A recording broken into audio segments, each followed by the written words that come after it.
Hey there, financial warriors. Welcome back to Money Matters.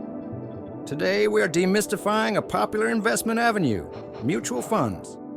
With the promise of providing a balanced investment portfolio, mutual funds have become a go-to option for many investors. But what exactly are they, and how did they come about? Let's dive in. Mutual funds are essentially a pool of funds collected from various investors to be invested in diversified assets by professional fund managers.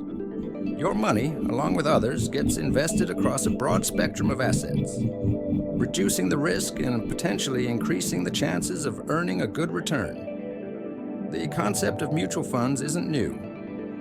It dates back to the 18th century, but got popularized in the 20th century, especially in the United States post the Great Depression. The idea was to create a safe investment avenue that could help grow wealth over time. Mutual funds come in a variety of flavors. The three main types are equity funds, primarily invested in stocks. These are for those with a higher risk tolerance aiming for higher returns. Debt funds.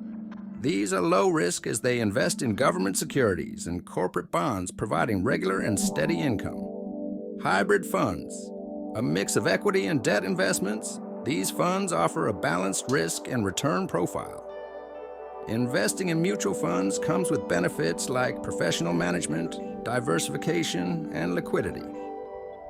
It's a way to have your money professionally managed and diversified across a range of assets without having to micromanage each investment. Before diving into mutual funds, consider your risk tolerance, investment goals, and the fees involved. Make sure to read the fund's prospectus to understand the investment strategy. There you have it, the world of mutual funds unwrapped for you. Make sure to do your due diligence before investing. Stay tuned to Money Matters for more financial wisdom.